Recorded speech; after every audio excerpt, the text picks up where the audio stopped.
আসসালামু আলাইকুম, সবাইকে ঈদের অগ্রিম শুভেচ্ছা জানিয়ে আজকে রেসিপিটা শুরু করছি। আশা করছি সবাই অনেক ভালো আছেন। আজ আমি আপনাদেরকে তৈরি করে দেখাবো সাবুদানার ড্রেজার রেসিপি। এটা দেখতে যতটা লোভনীয় হয়, খেতেও কিন্তু দুর্দান্ত হয়। তো চলুন রেসিপিটা দেখে নেওয়া যাক। প্রথমে আমি সাবুদানাটা সিদ্ধ করার জন্য কড়াইতে 2 কাপ পরিমাণ পানি নিয়ে নিয়েছি। এই পানিটা যখন গরম হয়ে আসবে অর্থাৎ বলক উঠবে তখনই সাবুদানাটা দিয়ে দিব। হাফ কাপ সাবুদানা দিয়েছি। 5 মিনিটের মতো সাবুদানাটা আমি জাল করে সেদ্ধ করে নিব। যখনই সাবুদানাটার সাদাটে ভাব চলে যাবে বুঝবেন সাবুদানাটা সেদ্ধ হয়ে গেছে। এই পর্যায়ে নামিয়ে নেবেন। এই সাবুদানাটা একটা ছাঁকনির ভিতর ঢেলে ঠান্ডা পানি দিয়ে ভালোভাবে ধুয়ে নিতে হবে। ধুয়ে নেওয়া সাবুদানাগুলো একটা বাটিতে রেখে ঠান্ডা পানি দিয়ে ভিজিয়ে রাখতে হবে, তাহলে ফুলে দ্বিগুণ হয়ে যাবে সাবুদানাটা।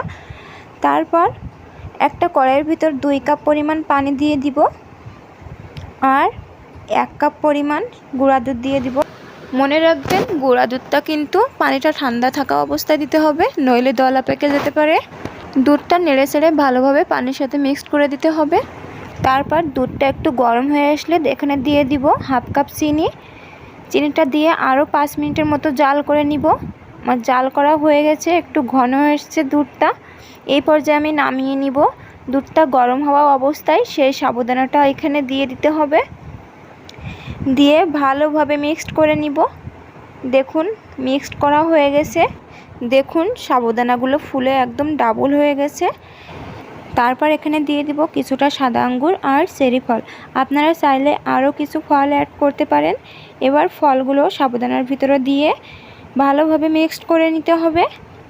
মিক্স করা হয়ে গেছে, এবার সার্ভ করে দেখাচ্ছি।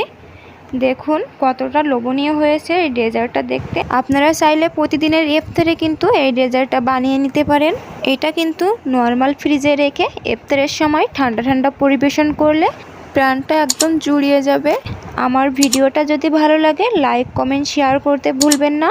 আর পাশে থাকার জন্য চ্যানেলটি সাবস্ক্রাইব করে দেবেন আর পাশে থাকা বেল আইকনটি প্রেস করে দেবেন।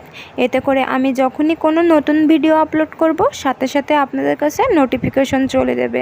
ভিডিওটি এখানেই শেষ করছি। আল্লাহ হাফেজ।